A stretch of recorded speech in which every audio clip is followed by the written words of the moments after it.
I'm taking out all the employees and starting my own company, Tom boasted to me as he returned from work. His announcement was so sudden, I couldn't quite grasp what was happening. What? I stood there, dumbstruck, not knowing how to respond. Tom, with a nasty smile, pulled out something to add insult to injury. Also, fill this out and submit it for me. That's... What he laid before me was a completed divorce application. See ya! Wait a minute! My attempt to stop him was futile. Tom left. Left alone in the house, I stood frozen, still unable to comprehend the situation. But then, a thought struck me. Perhaps they could help me out. I quickly grabbed my mobile phone and dialed their numbers. My name is Rolla, 27 years old, single, working as an office clerk at a small IT company. Tired of the monotonous life, yet somehow finding comfort in it, I never took the initiative to change. Like anyone else, I harbored frustrations with work and relationships, often making them topics of conversation with colleagues and supervisors. But even I had a pressing concern that needed to be addressed. It was the fact that I couldn't find a boyfriend. While friends and colleagues were getting married, I was living a life devoid of romantic encounters. The occasional message from a friend would often be about their marriage. And, despite my desperation for a connection, I couldn't bring myself to genuinely congratulate them.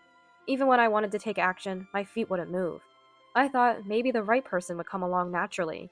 But after my closest colleague at work told me about her new boyfriend, I decided to seriously start looking.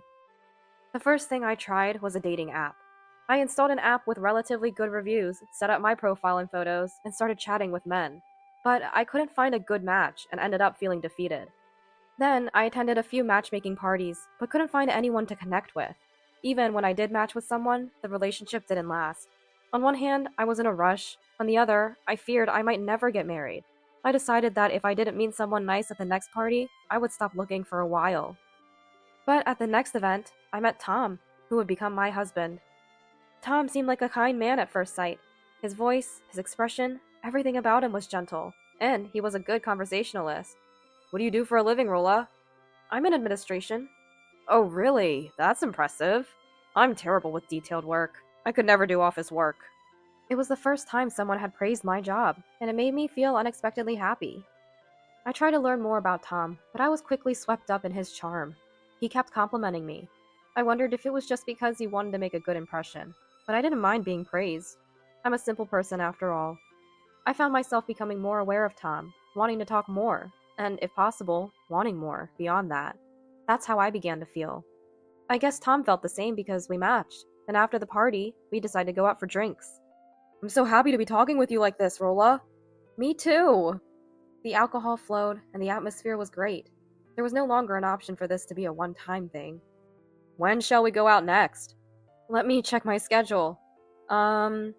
We naturally made plans for next time, and went our separate ways. After several more dates, Tom asked me to be his girlfriend.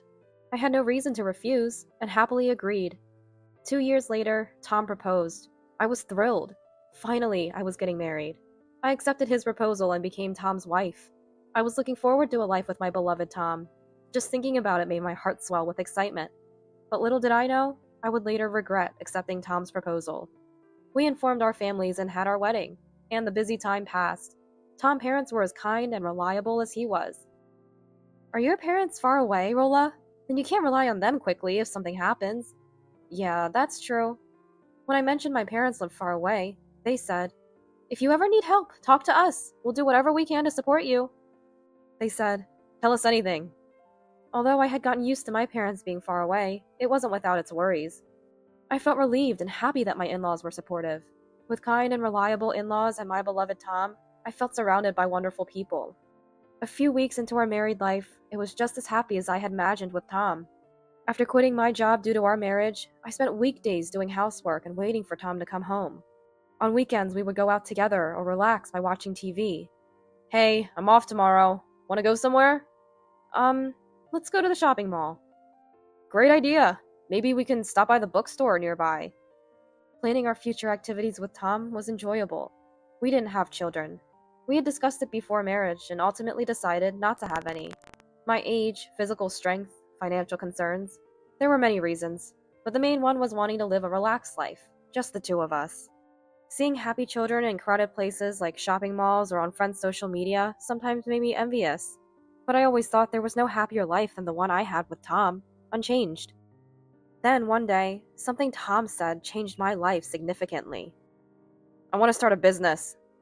I wasn't too surprised, though, because Tom had mentioned it before we got married. I've been thinking about starting a business someday. A business? I was shocked when I first heard it, and worried if it would be okay. Starting a business meant leaving his job eventually. Would it be okay in the long run? Would it work out? What if it failed? Many questions and concerns crossed my mind. Are you sure about this? Yeah, I've been thinking about this for a long time. I shared all my worries with Tom. Tom spoke with a sense of pride, sharing his company's plans, goals, and his aspirations for the future. He even showed me the documents he had prepared, revealing just how serious he was. It seemed he had thought everything through, and I believed he would succeed. Even if he didn't, I trusted Tom to handle it well. I decided to support Tom's dream. What do you think? It's a good time to start, right? We've saved up enough. If we're doing it, better sooner than later. Yeah, I think it's a great idea. And so, Tom began preparing for his business venture. I decided to use the time I had spent on my hobbies and rest to help with his startup.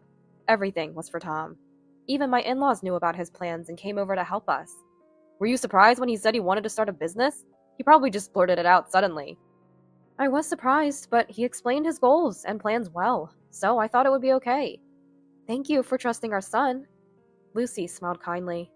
Spending more time with my in-laws, I learned things about Tom and heard stories about their past I never knew. Apparently, they had run a business before. It wasn't a big company, just a small one with a few employees. Eventually, they had to close due to financial difficulties, but sharing this story with Tom sparked his interest in entrepreneurship. We told him it's tough and to forget about it, but he wouldn't listen. We said if you can take responsibility, then go ahead and try. I had no idea. I hadn't expected such a backstory, but it felt typical of Tom to be inspired in this way. 2 months later, after completing all the preparations and applications, the business finally started running smoothly. It was an S&S consulting firm. Since it was a world I knew nothing about, I left the main operations entirely to Tom. In return, though, not exactly, I took on all the administrative tasks. My in-laws were probably concerned about their son's business. They would come to check on us and help out every few days. Many might find it unbelievable to see one's in-laws so frequently, but I was actually glad to have them around so much. They had become a significant support for me. 6 months into the business, it began to stabilize, and we even started hiring part-timers. Still, my in-laws continued to help, making me feel somewhat guilty, so I talked about paying them, but they said, "We're just free, don't worry about it." I felt bad, but I stopped talking about payment, thinking they might not like money being mentioned too often. Before I knew it, a year had passed since we started the business. The performance was steadily good, and we expanded by increasing the number of employees and part-timers. The new employees were all kind, and I was happy to work in such a pleasant environment. I found my work more fulfilling than my previous job, enjoying it for the first time. Everything seemed to be going well. But there was one thing that had taken a turn for the worse. It was Tom's behavior. "Are you skipping work again today?" "Yeah, sorry, I have something to do." "Okay, understood." Tom started missing work, claiming he was unwell or had errands. While it's understandable to be sick or have errands once or twice, it becomes questionable when it happens several times. What could be so important that he needs to miss work for it? Especially when work-related tasks are usually handled during work hours. The more I thought about it, the more I wondered what Tom was doing so secretively. "Rolla, I might be late or unable to come to work tomorrow because of some errands. Sorry." Again tomorrow? Although he apologized, it felt insincere. If he truly felt sorry, I thought he might try to improve his behavior. One day, I decided to gently point out Tom's excessive absences. "Tom, I know it's your company, but it's still work. I'd really appreciate it if you could handle personal matters on your days off." Tom seemed surprised by my words. "Sorry, I'll be more careful." "Thank you." After my talk, Tom started coming to work regularly again. I was relieved to see him taking my advice seriously. However, within a month, Tom began skipping work again, using excuses like errands or feeling ill. I realized that if I was the only one to address it, Tom wouldn't take it so seriously. So I decided to talk to my in-laws. "I need to talk about Tom." I approached my in-laws when they were helping out. They were shocked when they heard. Tom has been doing that? We thought he was busy with work outside. We had no idea he was skipping work. Indeed, it's work after all. I understand if he's unwell or has personal matters, but it seems like he's taking too many days off. Yes, that's true. As I explained Tom's recent behavior, my in-laws became visibly upset. The next day, my in-laws called Tom for a talk. Tom, we heard you've been missing work lately. Why did you? We heard it from Rolla. What are you doing? Really? Remember, this is the business you started.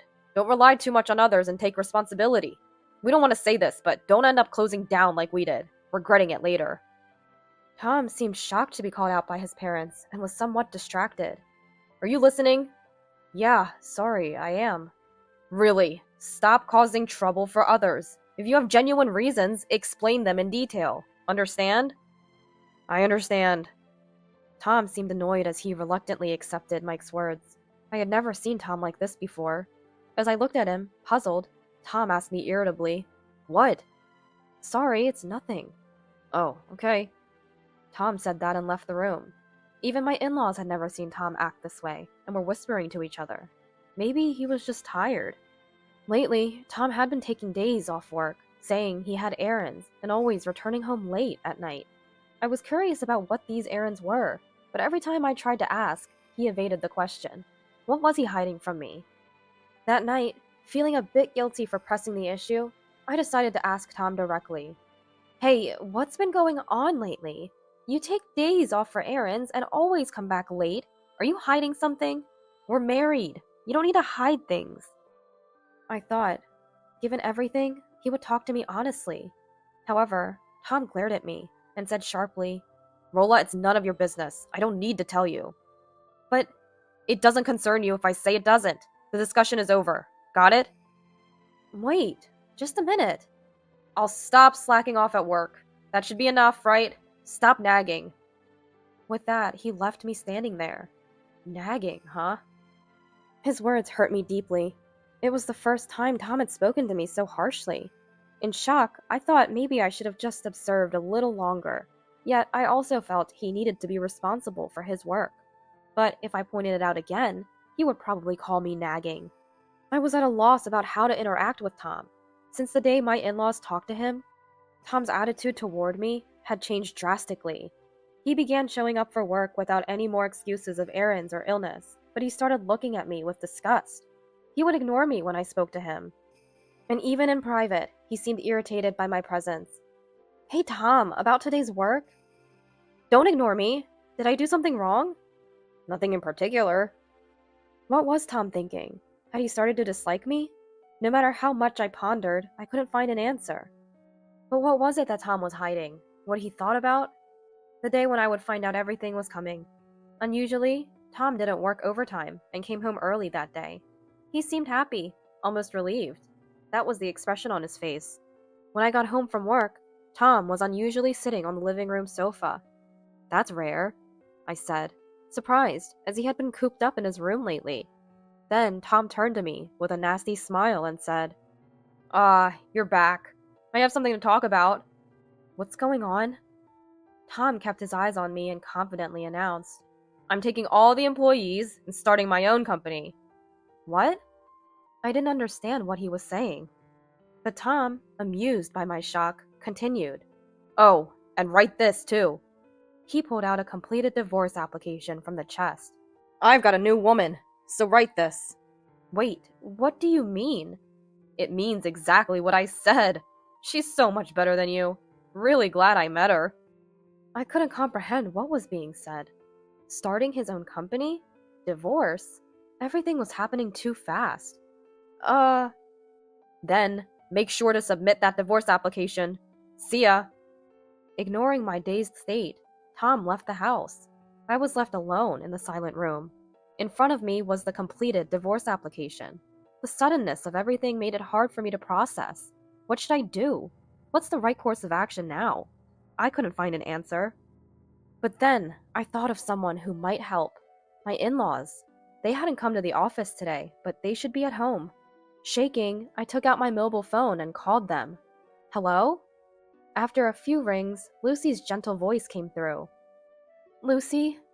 Hearing her voice, I felt a wave of relief and began to cry. What's wrong? Well, Tom. I managed to tell Lucy about everything Tom had said and my current situation. I don't know what to do. Just wait a moment. Please. Mike! Lucy sounded panicked and went to consult with Mike. Soon she came back on the line.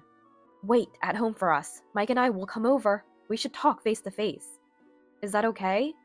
Yes, of course. We'll be there soon. A few minutes later, my in-laws arrived. Lucy, Mike, are you okay, Rolla? I'm okay. But seeing them, I broke down in tears. I hated feeling so pathetic in such a situation. My in-laws quickly supported me and brought me to the living room. After a few minutes, I calmed down and explained everything in more detail. Tom was cheating. He often came home late on days he said he had errands. He left suddenly after telling me to file the divorce application. And he said he was taking all the employees to start his own business. I couldn't believe what was happening, and my words faltered. My in-laws listened attentively, nodding in understanding. But after I finished, they looked stunned and were at a loss for words. Then Mike said, I'm really sorry. Her son. Lucy also apologized. It's not something you two should apologize for. My in-laws apologized to me. Seeing this scene, I felt unbearably uneasy. I was relieved to have talked to them. Given everything, they would be on my side, but I didn't know what to do next. I needed to find out if Tom had approached all the employees about leaving, where he was now, and get proof of his affair. After his harsh behavior and being confronted with the divorce papers, I couldn't even consider reconciliation. Since Tom wanted a divorce, I decided to go through with it, regardless of how things unfolded. Naturally, I wanted to ensure Tom was held accountable and get compensation. What should I do? As I murmured, Mike, sitting in front of me, spoke up. Let's solve this one step at a time. We'll look into Tom's situation. Rolla, please take care of the company. If he's talking about starting a business that hasn't caused any commotion, it's likely just talk. Understood. So I decided to split up tasks with my in-laws. I absolutely won't forgive him if he says it was all just a joke after all this nonsense. When Tom announced the divorce and his intention to start his own company, I was overwhelmed by confusion and unclear emotions. But now it's different. I harbored clear hatred for Tom and began preparing to bring him down. A month later, Tom was in front of me. I had gathered as much evidence and testimony as possible and called Tom to my in-laws' house. Initially, Tom continued his harsh words, but when I mentioned I would submit the divorce papers if he showed up, he suddenly changed his attitude and agreed. The thought of him showing up without knowing what was going to happen amused me. What do you want? I came because I was called. I have nothing to say. Where had the Tom from before starting his business gone? It felt like a bad dream. So you've been doing whatever you like? Huh? Doing whatever I like? What do you mean? Say it. Tom crossed his legs and taunted. I would have been confused and speechless before, but not now. Having an affair? Trying to start your own company on your own? Huh? I said that, didn't I? You mean that by doing whatever I like? Among other things, like stealing money and supplies. I knew about the affair and his plans to leave the company, but as I investigated, I found out Tom had been stealing company money. When I brought up the money, Tom's face changed and he began to panic visibly. Huh? Why would I need to do that? Are you crazy? Do you have any proof? You're not making up lies to frame me, are you? You think I'm lying now? Let me tell you, it's not because I want to divorce you. I am divorcing you. That's why I called you here today. Then show me the proof, Tom said, sounding panicked. So I showed him the surveillance video as he requested. What? Cameras? Why? You weren't coming to the company for a while, remember? I installed them then. I thought I consulted you about it, but you weren't listening. Actually, I had wanted to enhance security, especially around the safe. So I proposed installing surveillance cameras. I couldn't install the cameras on my own, so I consulted with Tom. He seemed distracted when he said, "Oh, that should be fine." But there's no doubt he agreed. So I installed the security cameras with the employees' consultation. The question was, how did we find out Tom was stealing money? Simply saying we saw it on the cameras was one thing, but there was testimony from an employee who saw suspicious behavior. This employee, an older part-timer, was not approached by Tom about joining his new venture, unlike other employees. You've been telling various people to come with you to the new company, promising better conditions. Everyone refused, though. But to have a tip-off from the only part-timer you didn't approach? Is this some kind of joke? What did you say? I showed the angry Tom the surveillance footage. It was specially accompanied by my commentary. See? You're stealing money here, right? Look! Shut up! Unable to deny the evidence on the video, Tom hung his head. What were you going to use it for? Startup funds? He was stealing from the company to fund his own venture. What? That's unbelievable! I had no choice. No choice? Just continue the business as it was. But nothing. Explain why you did it.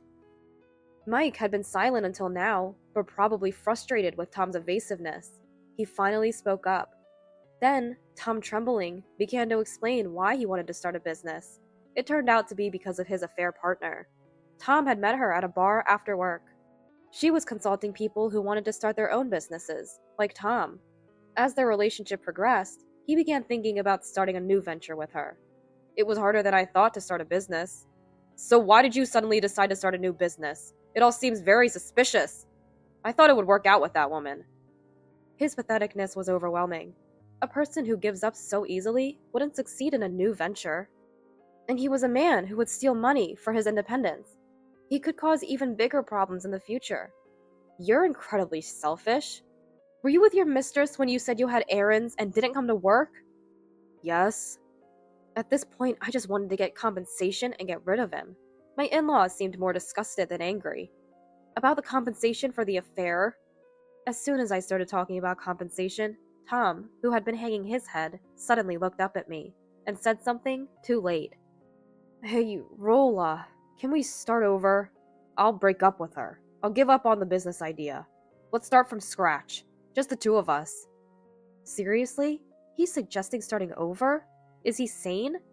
As I stood there in shock, Tom continued. Come on. It'll be fine, right? I was stupid to talk about divorce. Let's go places together again. Make happy memories. So? No way! But Mike, angered by Tom's words, slammed the evidence of the affair on the table. How can you even think of starting over after doing something like this? This is... Mike had laid out documents and photos from the detective agency that had investigated Tom and his mistress. Photos of Tom and his mistress entering a hotel, walking arm in arm, looking happy. Detailed documents about what Tom and his mistress had been doing and where. There was no escaping it now. Huh? Why are there photos like this? A detective agency? Yes, I needed solid evidence for the compensation if we divorce. You could retract your admission of the affair at any time, so it's better to have solid proof from a detective agency, right? Why are Dad, Mom, and Rolla all against me? Who would side with someone who does such despicable things? I'm disappointed in you. You only suggested starting over because you don't want to pay compensation? You're a disgraceful son. I was truly grateful that my in-laws were reasonable people, realizing that they wouldn't take his side. Tom slumped again. Whatever you do, my feelings for you won't return. After I made it clear there was no chance of reconciliation, Tom had nothing more to say. Later, through a lawyer, I demanded compensation from Tom and his mistress. The lawyer said they were resistant to paying at first, but eventually, they had no choice but to agree. It's unthinkable they would resist at this stage. They had appeared resigned at the meeting, but their true nature was disappointing. A week after the divorce was finalized, Tom sent me a ridiculous message, saying, "You made me break up with her! What are you going to do about it?" I wondered what he expects me to do. I ignored him, but he kept sending messages persistently, so when I replied that he was being annoying, he finally stopped. I haven't heard from him since, but the compensation continues to be paid, so he must be managing somehow. Later, I heard from my in-laws that they had cut ties with Tom too. Now, estranged from his parents, his wife, and his mistress, Tom must be alone. I hope he uses this opportunity to reflect on how awful his actions have been. I'm now running the company that Tom and I started, serving as its representative. But to be honest, I'm just a representative in name. In reality, I rely heavily on the help of those around me. Even so, it's comforting and reassuring to know that the employees believe in me and follow my lead. My former in-laws, now strangers, occasionally check on me because they're worried. How am I surrounded by such warm people? I continue my efforts to expand the business, grateful for my environment.